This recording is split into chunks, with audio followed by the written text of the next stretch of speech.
My name is Amelia Hart. I am 33 years old.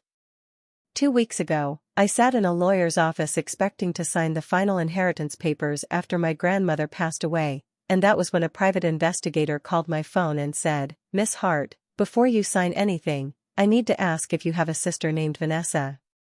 I remember staring at the lawyer while my phone stayed pressed against my ear. There are moments in life that feel strange before they feel frightening. This was one of them. I looked down at the stack of papers in front of me. The top page had my grandmother's estate number typed neatly in black ink. Beside me sat my older sister Vanessa, smiling softly with her hands folded in her lap. She looked calm. Too calm. I told the voice on the phone yes, Vanessa was my sister. The man became quiet for 3 seconds. Then he said, "Please don't sign anything until we meet." The lawyer was saying something, but I wasn't listening anymore. Vanessa tilted her head. "Everything okay?" she asked. I looked at her and smiled. "Wrong number," I said. Then I placed my phone back into my purse. I wish I could tell you that I immediately knew something was wrong. I didn't. Because when someone has been part of your life for 33 years, your mind protects them even while your instincts are trying to warn you. Vanessa was 3 years older than me. For as long as I could remember, people described us as opposites. Vanessa was loud. I was quiet. Vanessa walked into rooms like she owned them. I stood near walls and listened. People always noticed Vanessa first. At family dinners, she told stories while everyone laughed. I passed dishes around the table and cleaned plates afterward. I don't say that with bitterness. It's just how things were. When I was 7 years old, my grandmother gave us both journals for Christmas. Vanessa's was pink leather with silver stars pressed into the cover. Mine was blue with tiny white flowers. I remember because mine still sits in a storage box beside my bed. I wrote in it almost every day for years. Vanessa stopped using hers after 2 weeks. I remember one afternoon when I was 8. Rain was hitting the kitchen windows while Grandma made chicken soup. Vanessa walked in crying because she wanted a toy she had seen at school. Grandma hugged her immediately. I was sitting at the table drawing. An hour earlier I had fallen off my bicycle and scraped both knees badly enough that blood soaked through my socks. Grandma looked down and noticed. "Oh honey," she said quietly. She brought me bandages. Then she returned to comforting Vanessa.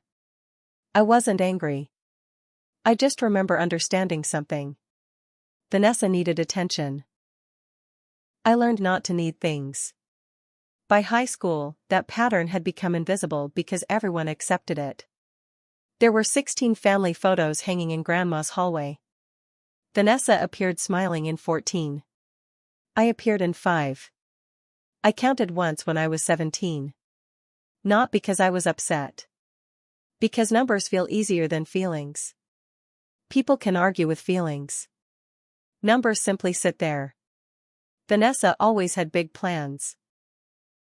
At 19 she wanted to become a singer. At 21 she wanted to move to California.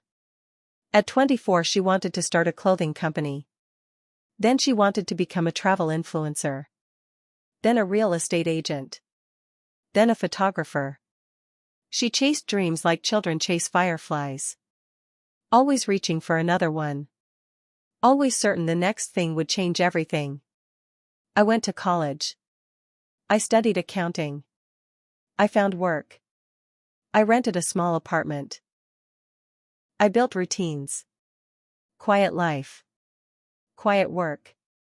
Quiet days. My family rarely asked about my job. At Thanksgiving dinners, conversations usually sounded the same. Vanessa talking.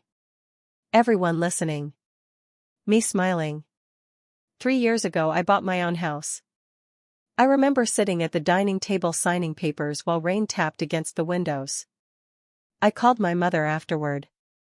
She said, "That's wonderful, sweetheart." Then she asked if I had heard Vanessa was thinking about opening an online business. That wasn't unusual. When I got promoted at work, Vanessa was preparing for another business idea. When I paid off my car loan, Vanessa was working on something exciting. When I bought furniture for my house, Vanessa needed money because a project hadn't worked out. Life continued like that for years. Grandma was different. She noticed things. She remembered details. When I visited her house on Sundays, she would ask about work. She remembered names of coworkers. She remembered stories I told months earlier. One day she opened a kitchen drawer and handed me a folded newspaper clipping. It was about my company receiving a regional award. "I keep things," she said. Inside the drawer were receipts, photos, birthday cards, and newspaper clippings. 8 years of little pieces of my life. I remember looking at her. Then looking back inside the drawer. I said, "You kept all this?" She smiled. Of course I did. I still think about that moment. Because sometimes people love you quietly. Sometimes they don't announce it. Sometimes they simply keep receipts. About 2 months before Grandma died, she called me over for dinner. The house smelled like cinnamon and old books. She looked tired. Older. The skin around her hands looked thin. She asked me to bring plates to the sink. While I stood beside the faucet, she said something strange. "Amelia, trust paper more than promises." I laughed softly. What does that mean? She looked at me for a moment. Then she smiled and changed the subject. At the time, I thought nothing about it. 2 weeks ago she passed away peacefully in her sleep. 5 days later our family gathered for the inheritance meeting. Vanessa sat beside me. Wearing black. Holding my hand. Smiling softly. Then my phone rang. My phone almost never rang during meetings. I remember staring at the screen for a second. Unknown number. Normally I would have ignored it. Something made me answer. Maybe instinct. Maybe luck. Maybe something else. I stood and quietly excused myself from the lawyer's office. The hallway outside smelled like polished wood and coffee. I pressed the phone against my ear. "Hello?" A man's voice answered immediately. "Is this Amelia Hart?" "Yes. My name is Daniel Reeves. I'm a private investigator." I frowned. For a second I thought he had the wrong person. A private investigator? Yes. Silence. Then he asked, "Do you have a sister named Vanessa Hart?" I looked through the office window. Vanessa sat beside our attorney laughing softly about something. My stomach tightened. Yes. He became quiet. Then he said, "Miss Hart, I believe someone has been using your identity." I remember blinking twice. I actually looked around the hallway because the sentence felt unreal. Using my identity. Those words sounded like something that happened to people on television. Not me. I laughed nervously. "I think there must be some mistake." "I hope there is," he said calmly. Then he said something I still remember word for word. "But mistakes don't usually create 3 credit accounts, 2 property filings, and 1 legal beneficiary update." I stopped breathing for a moment. The hallway suddenly felt smaller. What? I've been investigating financial fraud connected to another case. Your information surfaced unexpectedly. I leaned against the wall. "No," I said quietly. "No, that doesn't make sense." He spoke gently. "Miss Hart, have you shared personal documents with anyone close to you?" I immediately thought about old tax records. Family paperwork. Birth certificates. Things Grandma kept. Things we all had access to. Then another thought arrived. Vanessa used to borrow things constantly. Not money. Documents. Small things. "I just need this for one day. I'll give it back tomorrow. I need it for paperwork." I had never thought twice about it. Not once. Daniel asked if we could meet that afternoon. I agreed without even thinking. When I walked back into the office, Vanessa looked up immediately. Her eyes moved across my face. For 1 second her smile disappeared. Then it returned. "Everything okay?" she asked. I sat down. I nodded. "Wrong number." The lawyer adjusted his glasses and opened a folder. My grandmother's estate wasn't enormous. She wasn't secretly rich. But she owned her house outright. She had investment accounts, savings, land. Altogether it was worth a little over $800,000. Enough to change lives. Enough to make people act differently. As the lawyer explained details, Vanessa asked questions constantly. Questions about transfer dates. Questions about account access. Questions about timing. I noticed because I had never seen her pay attention to financial things before. Not like this. I mostly sat quietly. Listening. Watching. Thinking. After the meeting ended, Vanessa walked beside me toward the parking lot.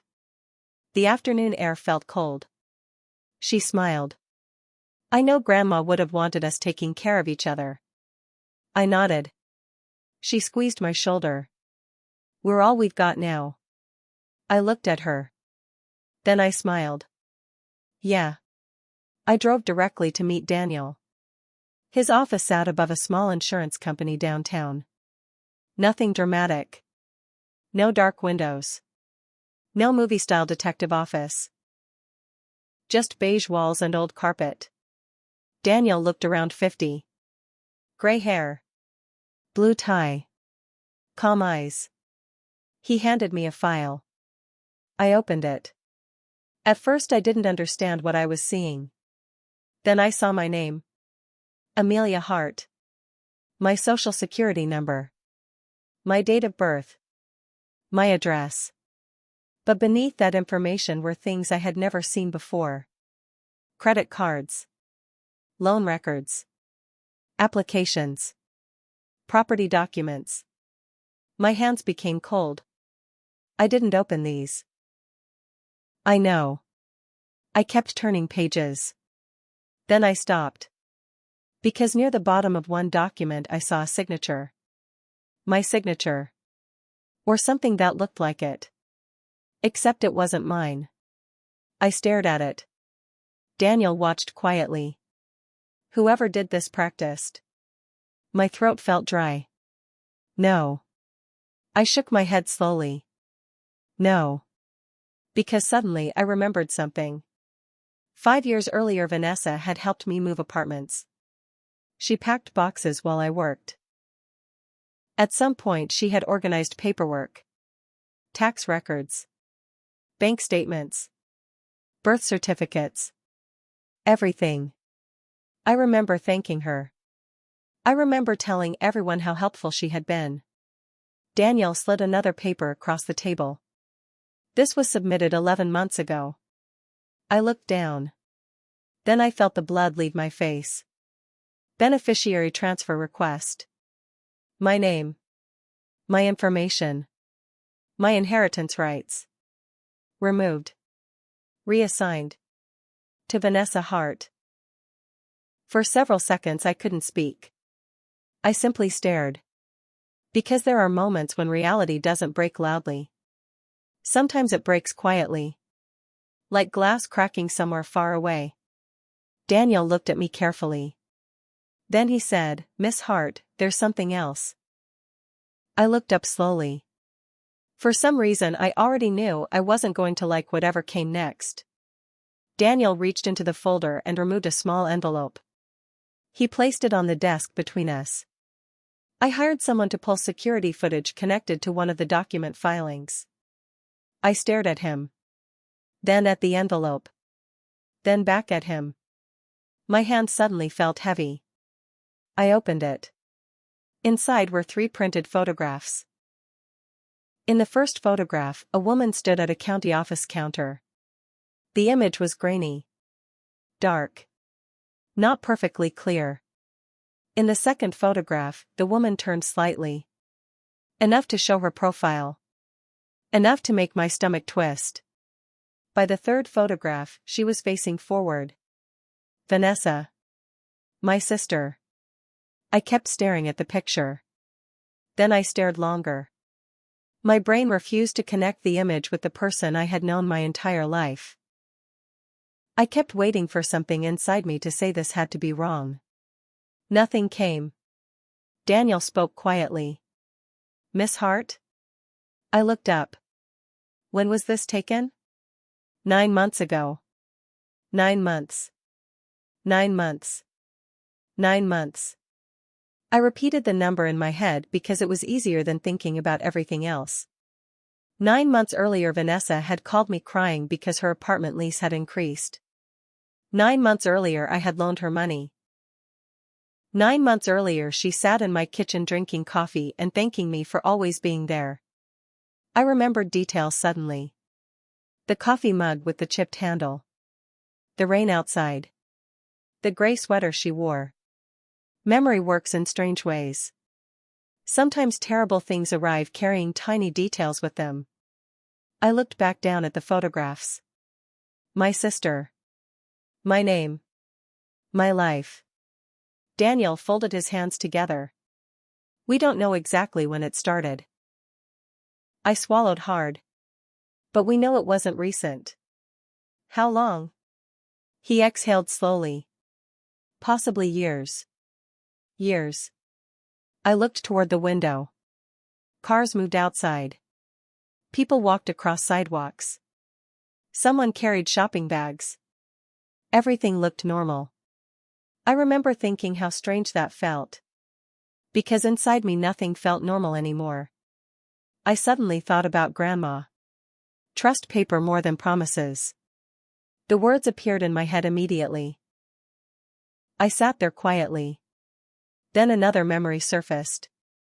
3 months before Grandma died, Vanessa had started visiting her more often. At first I thought it was sweet. Grandma always loved family around. Vanessa brought groceries. Flowers. Help around the house. Everyone noticed. My mother even said it during dinner once. Vanessa has really stepped up lately. I remember smiling. I remember feeling proud of her. Now I wondered something that made me feel sick. Was she helping Grandma? Or watching Grandma? Daniel slid another paper across the desk. This was what concerned me most. I looked down. Then stared. Medical authorization paperwork. Signed. Witnessed. Filed. My grandmother's name appeared at the top. Vanessa's appeared beneath it. Temporary estate access permissions. I frowned. I don't understand. Daniel leaned forward slightly. Miss Hart, according to dates here, these papers were signed while your grandmother was in recovery after surgery. I looked at him. My grandmother had medication during recovery. He nodded once.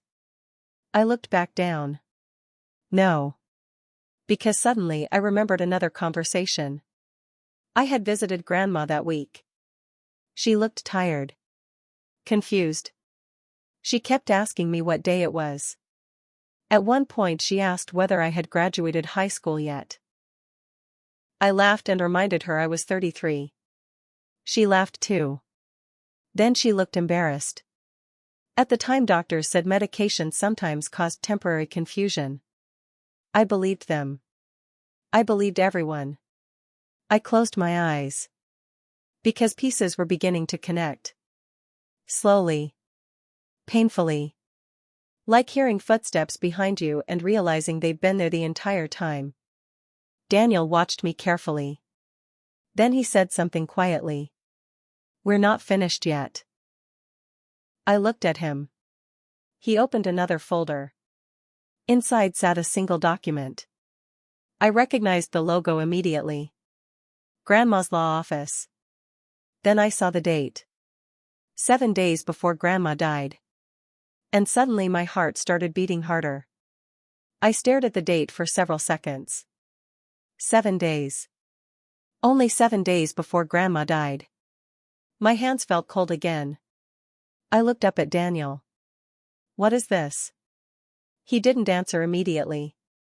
He just watched me. Then he said, open it. I unfolded the document carefully. At first I saw legal wording. Names. Dates. Estate language. Then I saw my own name. And beneath it I saw Vanessa's. I kept reading. Then stopped. Then read it again. Because sometimes your brain refuses to accept words even when your eyes clearly see them. It wasn't a transfer. It wasn't an amendment. It was an investigation request. Filed by my grandmother's attorney. 7 days before she died. Attached to it was a handwritten note. I knew the handwriting immediately. Grandma. The letters leaned slightly to the right the way they always did when her hands became tired. The note said, if anything feels wrong, call Daniel Reeves immediately. Amelia trusts people too easily. Vanessa wants things too quickly. I stopped breathing. For a moment everything around me disappeared. The room. The desk. The traffic outside. Everything. Because I suddenly remembered that kitchen drawer. Receipts. Cards. Newspaper clippings. Grandma kept things. Grandma noticed things. Grandma paid attention quietly. Tears filled my eyes before I realized it. Daniel handed me tissues but said nothing. I looked back at the note. Then I noticed something attached behind it. Another paper. A trust amendment. Signed legally. Witnessed. Filed correctly. I looked at Daniel. Confused. He nodded once. Then he smiled slightly. Your grandmother changed everything. I stared. What do you mean? He leaned back in his chair. 3 months ago she moved the estate into protected trust structures after becoming suspicious. I blinked. What? Nothing had actually been transferred. I stared at him. The inheritance wasn't stolen. He shook his head. No. I felt my shoulders drop suddenly. I hadn't even realized I was holding tension there. Daniel continued. Vanessa thought she had changed beneficiary information and ownership pathways. He paused. But legally she changed nothing. I stared at him. Because suddenly I understood. Vanessa thought she had won. 4 months. Maybe years. She thought she had outsmarted everyone. But Grandma already knew. Grandma had seen it. Quietly. The way she always saw things. 3 days later the family gathered again at the lawyer's office. Vanessa sat beside me. Smiling. Confident. My mother sat nearby. 2 uncles talked softly near the windows. Everything looked normal. Then the lawyer entered carrying a folder. And Daniel walked in behind him. Vanessa looked confused immediately. Then pale. Very pale. The lawyer sat down calmly. He adjusted his glasses. Then he said, before we proceed, we need to discuss fraud involving the estate. Silence. Absolute silence. Vanessa stared forward. No movement. No expression. Daniel placed photographs onto the table. Then documents. Then signatures. Then records. Nobody spoke. My mother looked at Vanessa. Then at me. Then back at Vanessa. My uncle slowly sat down. Vanessa finally laughed nervously. This is ridiculous. Nobody answered. She looked around the room. No one spoke. Then Daniel slid Grandma's handwritten note onto the table. Vanessa looked down. And I watched her face change. I had known my sister for 33 years. I had seen her angry. I had seen her cry. I had seen her scared. I had never seen that expression before. Because for the first time in her life, there was nowhere left to stand. The investigation expanded over the next several weeks. Fraud charges followed. Dead accounts surfaced. False applications surfaced. More records appeared. One consequence became another. Then another. Then another. I didn't feel victorious. I thought I would. I didn't. I mostly felt tired. A month later I sat alone inside Grandma's house. The kitchen smelled like cinnamon and old books. I opened the drawer beside the sink. Inside sat newspaper clippings. Birthday cards. Receipts. Little pieces of life. Little evidence that someone had been paying attention. Sometimes people don't protect you loudly. Sometimes they protect you quietly. Sometimes love isn't the person standing in front of you making promises. Sometimes love is the person who kept the receipts. If this story touched you, Quiet Desk Stories is a place for people who understand invisible wounds and quiet strength. Subscribe and share your thoughts below.